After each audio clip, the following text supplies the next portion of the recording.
What is going on, everybody? This is Coach Hike coming back to you from Fort Worth Strong, and this week we are starting a new installment of our Adapted Modalities movement series. We just finished covering our back squat, and now we are going to be getting into one that I think is a lot of people's favorite, but it is also super challenging, especially if you're dealing with a malfunction in the movement itself, and that is the overhead press. Okay, so we're going to talk about a couple things leading into this before we start talking about ways to maybe help your overhead press, or maybe even alternative movements you can find that you can substitute out for an overhead press before you build the mechanics for it. So very typical issues that we're going to have, aside from injury, are going to be things like impingements. Okay, so that can be something within that shoulder that is restricting a range of motion or making that range of motion uncomfortable.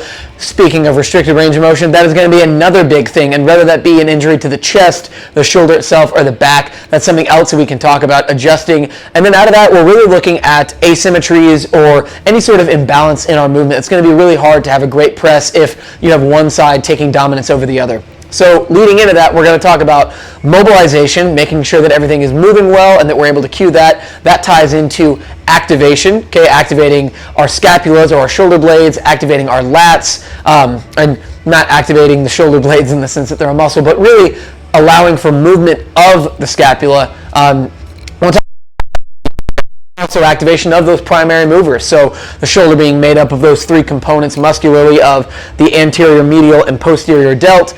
You're also going to see a lot of involvement in the triceps, as muscles back here, and we're going to talk about the importance of an open mobile chest and a strong upper back as we press. Okay, so first thing that we're going to go through is going to be talking about things that you can do to prep for the movement. I would like to start, before we list any workouts, by saying that this is by no means a medical protocol. I'm not telling you that you have to do one thing or the other, and I'm also definitely not here to diagnose you. If you have an issue, especially something that may be a chronic shoulder injury, go and see a doctor. Go and see a specialist. You might even be referred to go get an MRI, get some imaging done so that they can see what is really going on. Don't use this video by any means to diagnose yourself. Use this video as a tool to maybe find some different movements and exercises that you can use in your day-to-day training routine that can help you have strong, mobile shoulders. First thing that we're going to talk about, like I said, is going to be some mobilization and activation. So a lot of cool tools that we can use for this. We can use our mini bands, okay?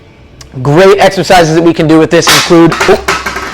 Sorry about that. Great exercises that we can do with this include separations. Okay, so there's a whole lot of variations we can do with this. We can do separations right here. We can work in a diagonal motion, moving back and forth with the separations. We can do wall glides where I'm holding that separated position right here, and then I'm going up, trying to work in that certain plane of motion. I've also got my red band, so a little bit bigger here, and we can work with a lot of different stuff here. We can wrap it around a rig. Okay, so a motion right here would be if you needed to get that back prepped because of how important a strong back is for a good press. We'll get right here. Okay, we can roll the shoulders back, practice good mechanics, pulling from that position. We can also go through one of my favorite protocols that I learned from another training source when I was training for a while on a Mayhem program, which is called the Banded 7. For them, within their programming, this is a really good piece that they use, and I've loved it because it has completely changed a lot of my lifting, especially just having a good activation piece.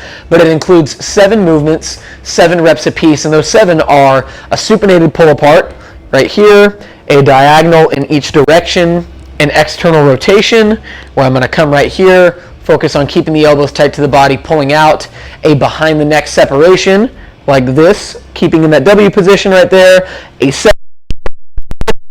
notice I am really tucking down into my back with each pull, bringing the elbows down, and then a pass through. So coming right here, back and forth, over top, just like that. There are so many variations with these movements that you can do. I want to hit on, really quick, another mini band one. If you tend to find an issue getting different points activated in your shoulder, another great one that you can do is going to be wall. You can separate here and then work at pacing in each direction that shoulder could move. So moving both up, down, and side to side. Great activation tool. Big thing that I want to give y'all right here with this Banded 7 is making sure that we do the movement right, okay? So talking about having a strong press. not only are we working every muscle in the shoulder when we go overhead, but we also want to look at the proper mechanics with it. So when I go overhead with any sort of pressing movement, I want to make sure that I am stacking the weight